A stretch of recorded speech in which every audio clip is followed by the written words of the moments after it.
Market Mantra. Market Mantra. Market Mantra. Market Mantra. Market Mantra.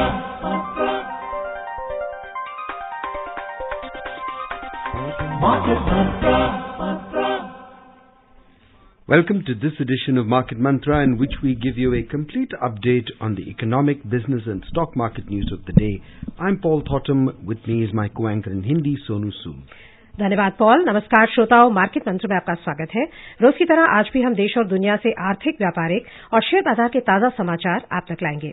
हमारे साथ खबरों पर चर्चा करने के लिए स्टूडियो में आमंत्रित हैं इंडियन इंस्टीट्यूट ऑफ फाइनेंस की प्रोफेसर डॉक्टर यामिनी अग्रवाल। यामिनी, कार्यक्रम में आपका स्वागत है। धन्यवाद। और अब सबसे पहले हेडलाइंस जिन्हें आप तक ला रहे हैं Paul थॉटम। Prime Minister Narendra Modi says the size of the Indian economy will reach to $5 trillion by 2022. Asian and European markets log gains amid easing investor concern over the US-China trade war. And Brent crude prices remain almost flat to trade around $78.85 per barrel. प्रधानमंत्री नरेंद्र मोदी ने कहा कि भारत की अर्थव्यवस्था का आकार वर्ष 2022 तक बढ़कर $5 ट्रिलियन का हो जाएगा। अमेरिका और चीन के बीच कारोबार विवाद को लेकर निवेशकों की चिंता कम होने के बीच एशियाई और यूरोपीय बाजारों में आई तेजी और ब्रेंट कच्चे तेल के मूल्य लगभग बिना किसी बदलाव के लगभग $78.85 प्रति बैरल के करीब बने रहे।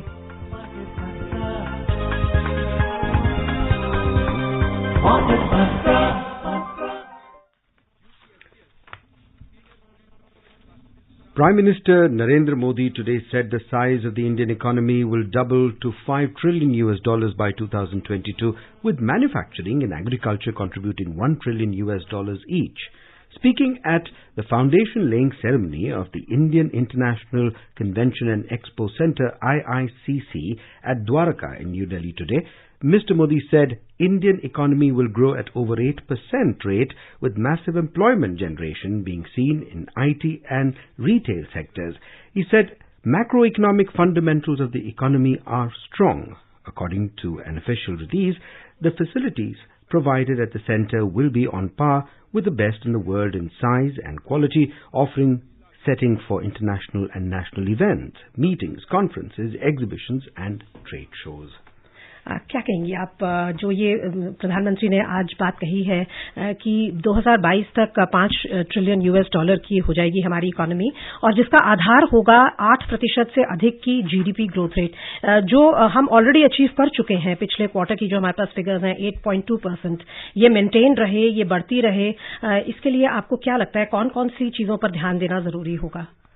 जी, मोस्ट इम्पॉर्टेंट होगा कि इंडस्ट्री को इंसेंटिवाइज किया जाए ताकि वो जो है मैन्युफैक्चरिंग ज्यादा से ज्यादा करे। आईआईपी इंडेक्स इस बार काफी प्रोग्रेसिव था, जिसके तरीके से दिख रहा था कि इंडस्ट्री प्रोग्रेस कर रही है। एग्रीकल्चर में भी ग्रोथ की आवश्यकता है, जहां पर जितना फार्मर्स हैं उनको उनकी इनकम से डबल इनकम की जा सके, और सर्विसेज अपने आप में ग्रो कर रही हैं, जिसका सपोर्ट जो है अभी उन्हें मिल रहा है डिप्रिशिएटिंग रुपी से। तो एक्सपोर्ट्स को ग्रो करते हुए देखते हुए और जो नेसेसरी इंफ्रास्ट्रक्चर प्रोवाइड किया जा रहा है इन तीनों के लिए, उससे लगता है कि जो है इकोनॉमी इतने फास्ट पेस पे ग्रो कर पाएगी, जो 8% का ग्रोथ रेट है जो हमने Q1 में देखा है। तो रिफॉर्म्स की अगर हम बात करें तो अभी तक काफी रिफॉर्म्स लाई है सरकार, और कौन कौन सी ऐसी रिफॉर्म्स हैं आपको लगता है जो आनी जरूरी है या जिस क्षेत्र में आनी जरूरी है ताकि एक फिलिप बना रहे ग्रोथ में? 3 रिफॉर्म्स की हम ज्यादातर बात करते हैं जो अभी बहुत जरूरी हैं। एक तो है जुडिशियल रिफॉर्म्स, जिसकी वजह से जो कॉन्ट्रैक्ट्स हैं वो लागू नहीं हो पाते। एक लैंड रिफॉर्म्स की बात करते हैं, जिसकी वजह से एक्विजिशन ऑफ जो लैंड है वो बहुत मुश्किल होता है, जिसकी वजह से कॉस्ट और टाइम ओवररन्स प्रोजेक्ट्स के अंदर काफी ज्यादा देखे जाते हैं। और एक है लेबर रिफॉर्म्स, जिसकी वजह से हायरिंग और आगे लेबर को फायर करना जो है थोड़ा मुश्किल रहता है, और क्योंकि कुछ स्टेट सब्जेक्ट्स हैं जैसे लैंड और लेबर रिफॉर्म्स, वहां पे रिफॉर्म्स लाना थोड़ा ज्यादा मुश्किल पड़ जाता है। इन्होंने स्पेशली बात करी है आईटी और रिटेल सेक्टर्स की। इन दोनों को सेक्टर्स को आप कैसे देखती हैं इन टर्म्स ऑफ उनके जो एम्प्लॉयमेंट पोटेंशियल है और इकोनॉमी को बढ़ावा देने में ये कितने इम्पोर्टेंट होते हैं? आईटी सर्विसेज का बहुत इंपॉर्टेंट रोल रहा है, खास तौर पे एक्सपोर्ट्स के अंदर, प्राइमरली बिकॉज अगर आप आईटी सर्विसेज देखें तो हमारा जो मैक्सिमम अमाउंट ऑफ एक्सपोर्ट्स हैं वो आईटी सर्विसेज से आ रहे हैं और फार्मास्यूटिकल से आ रहे हैं अभी। तो ये काफी अच्छा जो है योगदान दे रहे हैं सर्विसेज में। और अगर आप देखें जितने ग्रेजुएट्स भी हैं, जितने हायर लर्निंग के हैं, वो भी आईटी और आईटी एनेबल सर्विसेज में जाने की कोशिश कर रहे हैं। और जिस तरीके से रेवोल्यूशन हो रहा है डिजिटलाइजेशन प्रोसेस का फाइनेंशियल सर्विसेज में या और सर्विसेज में, और आईटी एक बहुत इंपॉर्टेंट एस्पेक्ट बन गया है एवरीडे बिजनेस का, उसकी वजह से जो है ग्रोथ ज्यादा से ज्यादा नजर आने की उम्मीद है। रिटेल सेगमेंट में अगर आप देखें तो इन्वेस्टमेंट्स काफी आ रही हैं और जिस तरीके से इन्वेस्टमेंट्स बूम कर रही हैं, आशा की जा रही है कि उससे एम्प्लॉयमेंट और बढ़ेगा और जो है जिसकी वजह से जो है रिटेल सेगमेंट में भी ग्रोथ नजर आएगी। Yamini, you talked about reforms, judicial, land and labor, but over the past almost about 10 years now, this is 4 years of this government and the previous 5 years, we've seen that there's been major initiatives that have been taken, but for some reason these reforms actually don't happen. Now we're talking about 2022, which is about 4 years from now. In actual, do you think this is a very tedious task and this is the success date is too early? Well, it is an early target though, but it is possible if the efforts are made in the right direction, provided we provide the necessary impetus to both the industry and the agriculture sector for the growth. We've seen that if we need a 9% growth rate, then the agriculture sector needs to grow at 4 or 5%, and the industry sector also needs to grow at about 8 or 9%, which is there with the services sector also growing at about close to 9%. So achieving these growth rates is not a very easy task, especially because the industry is facing very stiff competition from various other Chinese manufacturers that are there and others. So looking at these scenarios, it is difficult to say we can by ourselves achieve a lot of growth. But given the potential of the FDI investments and other investments which the government is making in the infrastructure and others, it is believed that it is possible to see a certain amount of a growth in the output if provided we can continue to retain the growth rate of 8.2%. Yamini, जो human resource है वो एक बहुत important input होता है, खासकर हमारे देश में जहां पर हमारा डेमोग्राफिक डिविडेंड की बहुत बात होती है। तो आपको लगता है कि सरकार ऑलरेडी दे रही है, बहुत स्कीम्स हैं, और इस डायरेक्शन में फोकस बनाए रखना बहुत जरूरी है कि एजुकेशन जो उसका स्टैंडर्ड है वो ऐसा हो कि जो पढ़ के निकलते हैं इंस्टीट्यूट से लोग वो ज्यादा एम्प्लॉयबल हों। और दूसरा जो हेल्थ, जो बेसिक ये इश्यूज हैं जिन्हें कई बार सामाजिक इश्यूज माना जाता है, मगर आपको लगता है कि इनकी इकोनॉमिक इम्प्लीकेशंस भी बहुत सिग्निफिकेंट हैं? This government has been focusing on a lot of things on health and education. तो अगर आप देखें एजुकेशन के मामले में स्किल डेवलपमेंट के काफ़ी सेंटर्स खोले गए हैं और उसके ऊपर काफ़ी ज़्यादा फोकस किया गया है ताकि एम्प्लॉयबिलिटी बढ़े लोगों की। फोकस की और बहुत सारे अगर देखें तो इस सरकार ने भी और पिछली सरकार ने भी हायर एजुकेशन पे भी फोकस किया, चाहे वो IITs हो, IIMs क्रिएट करना हो या और रिसर्च इंस्टीट्यूशंस क्रिएट करना हो। सेंटर्स ऑफ एमिनेंस की भी बात की गई है इस सरकार के द्वारा और उन्हें पैसे देने की बात की गई है कि जिस तरीके से रिसर्च और इनोवेशन सेंटर्स भी क्रिएट किए जा सके। इस सरकार ने मुद्रा योजना के द्वारा या स्टार्टअप इंडिया या स्टैंड अप इंडिया के द्वारा भी लोगों को प्रोत्साहन दिया है कि वो एम्प्लॉयबल हो सकें। तो बहुत सारी कोशिशें की गई हैं। हेल्थ के अंदर भी अगर आप देखें, जो आयुष्मान भारत स्कीम की बात करते हैं, वो एक पहली स्कीम है जो एक हेल्दी इंडिया की बात करते हैं। जो ज़्यादातर देखा जाता है कि जब एक इंडिविजुअल हेल्दी नहीं होता तो उसकी प्रोडक्टिविटी कम हो जाती जाती है। तो चाहे वो कुपोषण से लड़ना हो एक बहुत ही छोटी उम्र के अंदर, या फिर वो जो है हेल्थ सर्विसेज प्रोवाइड करने हो आजीवन के अंदर, उन सब पे इस सरकार का ध्यान रहा है। तो जिसकी वजह से जो डेमोग्राफिक डिविडेंड है, अगर वो मिलता है हमें, तो उससे आशा की जाती है कि 8% से ज्यादा ग्रोथ रेट हम आगे भी मेंटेन कर पाएंगे। On this note, there's another positive story on small savings. After a gap of several years, the government has raised interest on small savings, including NSC and PPF, by up to 0.4% for the October-December quarter, in line with rising deposit rates in the banks. The decision is aimed at encouraging small savings and promote welfare of senior citizens and the girl child. The rates are revised quarterly. The move, Finance Minister Arun Jaitley said, is a tweet aimed at supporting small savers, as the interest rates of small savings schemes have been increased by 0.3 to 0.4% for the third quarter of this year. As per the Finance Ministry notification, the interest rate on popular Public Provident Fund PPF has been increased to 8% for the third quarter from 7.6%. Yamini, it's a very interesting story, and we know that India is one country that helps you a lot on the small savings part of it. And I would like you to just take this story very seriously, and we will just discuss. I'll just lead a little more into this story.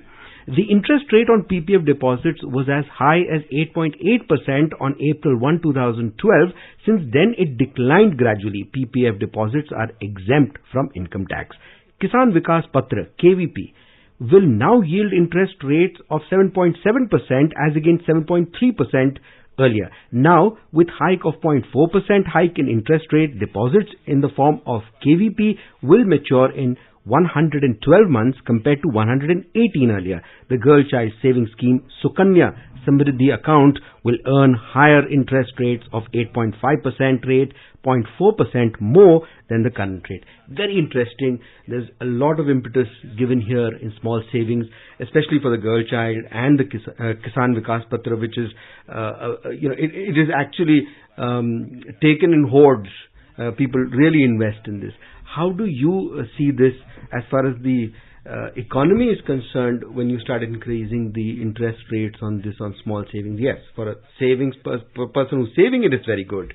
But overall for the economy, the exchequer, how does this work out? Well, when we look at these savings rates, they are an indication of the fact that how the government is viewing the inflation likely to be there. As and when we are seeing the inflation likely to be rising because of the crude oil prices, the worst hit investors are usually the small savers and the pensioners, or the ones who are saving for their girl child, or the farmers which are there. So when the government decides to increase their rates, they are trying to hedge them against the inflation which they are likely to see in the coming future. When the interest rates were very high in 2012, as you just mentioned, at that time the inflation was also very high, and that is why the interest rates were sustainable at that particular level. But as and when in the previous years the inflation came down and the interest rates on most of the deposits came down, the worst hurt were the fixed income earners which were there, and small saving providers were hit, or the pensioners were hit most in that particular case. And that is why it is necessary that as and when the indications of inflation likely to rise, or when there is likely that the repo rates would further be raised by the central bank in anticipation of a higher inflation, that the rates may be increased by the government, giving the savers a chance to hedge themselves. आपने बहुत ही खूबसूरती से समझाया है कि क्या rational है सरकार का इन रेट्स को बढ़ाने के लिए, ताकि जो स्मॉल सेवर्स हैं वो अपने आप को उनको कोई क्षति ना पहुंचे उनकी सेविंग्स को, और वो इसके बारे में अच्छा महसूस करें. बट अगर हम ब्रॉड लेवल पे कहें तो एक नेशन के जो सेविंग्स रेट होती है एज अ कंट्री, उसकी क्या इंपॉर्टेंस है कि क्या सेविंग्स रेट है कंट्री की, उससे क्या इकोनॉमिक इम्प्लीकेशंस होते हैं towards let's say investment, consumption? आपने बहुत अच्छा सवाल पूछा। जब जो सेविंग्स रेट होते हैं वो डिसाइड करते हैं कि आपके लेंडिंग रेट्स क्या होंगे। तो अगर सेविंग रेट्स बढ़ते हैं तो लेंडिंग रेट्स भी बढ़ते हैं, क्योंकि एक पर्टिकुलर अमाउंट ऑफ स्प्रेड रखना पड़ता है जिससे प्रॉफिटेबिलिटी आती है। तो जैसे जैसे सेविंग रेट्स बढ़ें ये भी इंडिकेट होगा कि लेंडिंग रेट्स बढ़ेंगे, और जैसे जैसे इंटरेस्ट रेट्स बढ़ेंगे इन्वेस्टमेंट्स जो हैं इंटरेस्ट रेट्स के जो है विपरीत होती हैं। तो जैसे इंटरेस्ट रेट्स बढ़ेंगे इन्वेस्टमेंट्स कम होंगी। इसलिए जो है माना जाता है कि इंटरेस्ट रेट्स को ज्यादातर जब इन्वेस्टमेंट्स नहीं ले जा पा रही होती ज्यादा, तो जो है कोशिश करते हैं उन्हें कम रखने की। पर अगर इन्वेस्टमेंट्स अपने आप हो रही होती हैं तो इंटरेस्ट रेट्स को बढ़ाने में कोई दिक्कत नहीं होती। पर इंटरेस्ट रेट्स ज्यादा कंट्रोल भी नहीं किए जा सकते जब इन्फ्लेशन कंट्रोल नहीं किया जा सकता। तो अगर इन्फ्लेशन बढ़ता है तो इंटरेस्ट रेट्स अपने आप ही बढ़ेंगे। Yamini ji, as a percentage of total income जो सेविंग्स रेट है औसतन अभी हमारा 29 से 30% है एज अ कंट्री। तो आपको क्या लगता है कि क्या ये एक ऑप्टिमम सेविंग्स रेट है देश की इन्वेस्ट, क्योंकि जो सेविंग्स होती है वो प्रोडक्टिव, ये जो स्टॉक मार्केट है या आपके जो पीपीएफ है, ये सारे प्रोडक्टिव सेविंग एवेन्यूज माने जाते हैं, क्योंकि ये पैसा आगे फिर कॉर्पोरेट्स को लेंड किया जाता है या गवर्नमेंट को लेंड किया जाता है इंफ्रास्ट्रक्चर के लिए। तो आपको लगता है कि 30% एक हेल्दी सेविंग्स रेट है हमारी कंट्री के लिए, जो एक विकासशील देश है? देखा जाए तो भारत का सेविंग्स रेट 33 से 36% के आसपास रहा है पहले, जिसकी वजह से काफी अच्छी इन्वेस्टमेंट्स होने की उम्मीद रही है। 30% भी एक अच्छा रेट माना जाएगा एशियन इकोनॉमीज के अंदर, क्योंकि बाकी इकोनॉमीज में सेविंग रेट्स कम रहते हैं। तो ये सेविंग्स जहां तक अगर अच्छी हैं और अगर मोबिलाइज कर पाती हैं, क्योंकि अभी कमी सेविंग्स में नहीं आ रही है, अभी कमी आ रही है मोबिलाइजेशन में, क्योंकि बैंक्स के एनपीएस काफी बढ़ गए हैं और बैंक्स के ऑफिशियल्स के अगेंस्ट भी कार्रवाई शुरू हो गई है। इसलिए बैंक ऑफिशियल्स ने अपना हाथ थोड़ा पीछे खींच लिया है, जिसकी वजह से वो इन्वेस्टमेंट्स उतनी नहीं कर रहे जितनी उन्हें करनी चाहिए, या उन जगहों पे नहीं दे पा रहे हैं investments.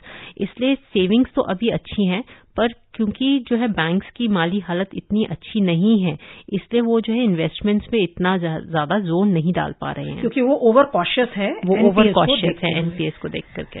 At this point, yesterday there was a story about 1st of October, BSE and NSE will start commodity derivatives trading, which is a very welcome point. How does that help in the building of a much more financially stabler economy? Well, when we talk about markets and we talk about trades that are there, the more the participants that are there in the trade, the fairer the trade would actually become. And automatically it was seen that MCX and NCDMX were the primary traders for the commodities which were there. And they were not leading to much of the volumes which were there. And so to give greater volumes and greater reach, it was beneficial to actually involve BSE and NSE at that level. So thereby it gives a better and a more fairer and a fair trade for them, which would be there. Commodity markets के बाद चलिए share बाजारों का रुख करते हैं। घरेलू share बाजार आज अवकाश के कारण बंद थे। अंतर बैंकिंग विदेशी मुद्रा बाजार भी बंद रहे। अंतर्राष्ट्रीय बाजारों पर एक नजर डालते हैं। अमेरिका और चीन के बीच व्यापार युद्ध के प्रभाव पर निवेशकों की चिंताएं कम होने के बीच अन्य प्रमुख एशियाई बाजारों में मामूली बढ़त रही या कोई खास बदलाव नहीं हुआ। दक्षिण कोरिया का कॉस्पी 0.65% की बढ़त में रहा। सिंगापुर के स्ट्रेट्स टाइम्स सूचकांक में 0.12% की वृद्धि और हांगकांग के हैंगसेंग में 0.26% की वृद्धि दर्ज हुई।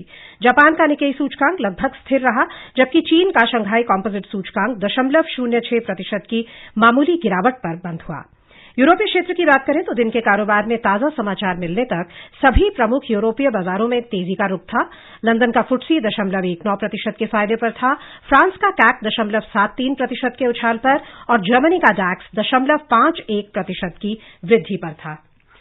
The U.S. market, the S&P 500 and the Dow Jones Industrial Average rose yesterday, with the Dow hitting its highest closing level since late January as rising treasury yields boosted the financial sector and trade worries subsided. However, S&P 500 added marginally while Nasdaq Composite Index closed with losses. The Dow Jones Industrial Average ended up 0.61% and the S&P 500 added 0.13 points while the Nasdaq Composite lost 0.76%. Yamini, जो हम देख रहे हैं एशियाई बाजारों में, US बाजारों में स्टेबिलिटी या तेजी का ही रुख है, यूरोपीय बाजारों में भी तेजी का रुख है, तो आपको लगता है कि ये जो यूएस चाइना की सिचुएशन है उसको as an ongoing situation absorb कर लिया है बाजारों ने?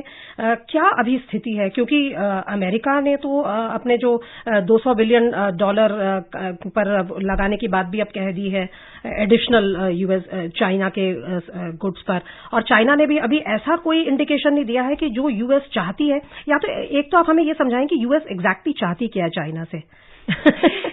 यूएस चाहती है कि वो जो उसका ट्रेड डेफिसिट है $300 बिलियन का, वो जो है कम हो जाए, और वो जो ट्रेड डेफिसिट चाइना के साथ बढ़ोतरी के दर पे है, जिसको वो 500 बिलियन तक कह रहे हैं, और जो चाइना जो है उनकी अमेरिकन कंपनीज को ठीक तरीके से इंसेंटिव्स नहीं देती मैन्युफैक्चरिंग के लिए या उनके मार्केट्स को तक पहुंचने के लिए, वो जो है दे उनको इंसेंटिव्स, और जो पेटेंट्स या कॉपीराइट्स के ऊपर जो उनके ड्यूज बैठते हैं वो भी यूएस की कंपनीज को दे, और कोई रिस्ट्रिक्टिव प्रैक्टिसेस ना अडॉप्ट करें कि जिसकी कोई भी खामी जो है अमेरिकन कंपनीज को बियर करनी पड़े। तो जो है वो ये 2-4 चीजें चाहती है चाइना से खास तौर पे, और इसके लिए उनके पास जो एक सोल्यूशन है अपना ट्रेड डेफिसिट कम करने के लिए, वो है टैरिफ्स लगाना। तो जिस तरीके से वो टैरिफ्स लगाने की बातें कर रहे हैं या लगा रहे हैं, वो सिर्फ अभी एक तो ट्रेड डेफिसिट कम करने की कोशिश है, और एक चाइना के ऊपर दबाव बनाने की भी कोशिश है पूरे अंतर्राष्ट्रीय बाजार में, कि वो जो अपनी पॉलिसीज अडॉप्ट कर रही है अमेरिकन कंपनीज की तरफ, उसका रुख बदले। और अगर वो रुख बदल ले तो फिर वो ये जो टैरिफ की सिचुएशन है ये रिजॉल्व हो सकती है? जी, माना जाता है कि हो सकती है, पर जरूरी नहीं है, क्योंकि ये पार्ट होते हैं नेगोशिएशंस के। अगर वो अभी एक चीज पे हाँ कर देगी तो वो किसी और चीज पे जरूर आ सकते हैं। Yamini, a very interesting observation. On the 28th of August, our stock markets hit 38,900 and was looking at touching even the 39,000 figure. But 20 days later, it's come down to about 37 odd, and in the past 3 sessions it's lost 900 points. But we see the Asian and the US markets really gung-ho and doing pretty well. There's a trade war on one side, there's oil price rising, and there are sanctions in Iran and things like that happening. Why do you think that the Indian market is reacting in this manner? Is it, I mean, somebody would call it correction, but when you look at 20 days of fall, it's a huge fall that's happened. Well, one needs to actually see what has happened in 20 days. The rupee hit the lowest levels, which is there at 72 or 73, which is Right. there. And the crude oil prices have been at an all-time high. There has been protests with respect to how the petrol and the diesel prices have been high, and how the government has signaled that it will not in any manner cut taxes on petrol and diesel, because it wants to continue to maintain its fiscal deficit, which is at 3.3%. And while keeping all these in mind, the investors are not sure as to how well would be the macroeconomic stability of the country given the increasing level of CAD which is there. Though people are very certain about the growth rate which is there, and their sentiments are boosted with the level of growth rates which are shown in the IIP, or which are shown in the growth rates which are there, or with the fact that the inflation is at a low level which is there, which clearly indicates that the economy is not in much of a stress. But still, the rupee falling down and the overall scenario of the crude oil prices is not very welcomed by the markets, and that is why we've seen a dip. Also, if we see that when we actually hit a very high level at the stock market, it was very quick. So it was natural that the level at which it reached, it was not sustainable. So it had to achieve an equilibrium at some point. So this downfall is not the equilibrium, but it is a correction which can also be observed over time. Yamini, आपने रुपए की बात करी। रुपए में stability लाने के लिए, इनफैक्ट कल तो हमने देखा था कि 60 रुपए की स्ट्रेंथ आई थी, माफ कीजिएगा 60 पैसे की स्ट्रेंथ आई थी रुपए में। लेकिन उसमें स्टेबिलिटी लाने के लिए आरबीआई द्वारा क्या कुछ और कदम भी उठाए जा सकते हैं? एक तो आपने कहा कि इंटरेस्ट रेट इंक्रीज, और फिर एक क्या अलग से डॉलर विंडो खोली जा सकती है तेल के खरीदारों के लिए, या ऑयल बॉन्ड्स जैसे लाए गए थे कुछ वर्ष पहले, एनआरआई बॉन्ड्स? आपको लगता है कि स्थिति अभी डिमांड करती है कि ऐसे कोई कदम उठाए जाए? सरकार की ये कोशिश नहीं होगी कि वो ऑयल बॉन्ड्स या एनआरआई बॉन्ड्स अभी लेकर के आए, क्योंकि वो इंटरनेशनल मार्केट में कोई भी ऐसा सिग्नल नहीं देना चाहती कि इंडिया स्ट्रेस में है। अगर आप देखें तो इस सरकार ने सारे टाइम यही एक कोशिश की है कि बाहर के अंतर्राष्ट्रीय देशों में एक ये सिग्नल जाए कि इंडिया एक बहुत ही स्ट्रांग कंट्री है और एक बहुत एक अच्छे इकोनॉमिक ग्रोथ से गुजर रही है, विच इज ट्रू आल्सो। तो जब वो ऐसे सिग्नल्स दे रही है तो वो किसी भी तरीके का ऐसा एक्शन नहीं लेना चाहेगी जिससे कोई भी नेगेटिव सिग्नल जाए अंतर्राष्ट्रीय मार्केट्स में। तो क्योंकि बॉन्ड्स को रेज करना या एनआरआई के डिपॉजिट्स के रेट्स रेज करना या एनआरआई बॉन्ड्स रेज करना, इन सबसे सिग्नल होगा कि शायद जो है सरकार अभी चिंतित है उसके अपने रिजर्व्स को लेकर के या रूपी की डेप्रिसिएशन को लेकर के।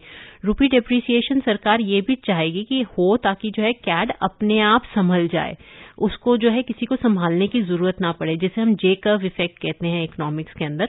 वो अपने आप जो है इंपोर्ट्स एक्सपेंसिव हो जाएं और लोग उन्हें कम खरीदें और एक्सपोर्ट्स हमारे बढ़ जाएं, तो जो है कोशिश की जाएगी कि वो अपने आप जो है करंट अकाउंट डेफिसिट का ध्यान दे सकें। और इन्फ्लेशन भी अभी कंट्रोल में है, 3.6% पे है सीपीआई।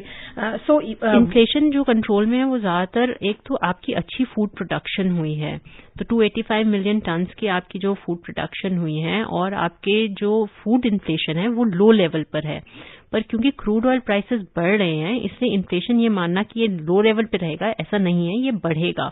तो इससे ये कहना कि हम 5% के स्तर पे ही रह पाएंगे ऐसा नहीं है, वो उससे बढ़ने की उम्मीद मतलब हो सकता है कि वो बढ़े। Yamini, finance minister has been indicating that probably they will put curbs on the imports of non-essential goods as a measure to tackle this problem. But you have Mudra Yojana, which takes care of smaller units, helping them to become more powerful ancillary units to the larger caps. We've seen that the mid caps and small caps are not pretty doing well, where the large caps, obviously fundamentals, like you always said, keeps them cushioned from these effects. But what about the mid cap and small cap? They are a big drainer, isn't it? Well, actually, to say that the mid caps and the small caps are not performing well in terms of the stock prices, they may not have been the great performers. But in 2017, they outperformed. Yes, they outperformed. It was it's not long back that they outperformed the markets which were there. So they have been good performance, and then even individual stocks have been doing extremely well. When you look at their fundamentals, they are doing well, which is there. So it's not that you can put them in one club and say that they are all not doing well. There are few stocks which are doing extremely well, and there are few stocks which are not doing well. So we will need to look at those individual stocks. And the mid cap and the small caps are performing well.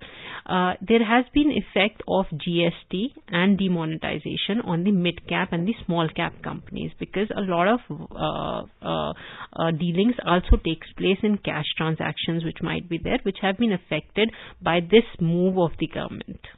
Okay, let's look at the oil market. Oil prices today steadied, but the market remained bullish after news of another fall in U.S. crude inventories and on signs that OPEC may not raise production enough to compensate for the loss of Iranian exports hit by U.S. sanctions.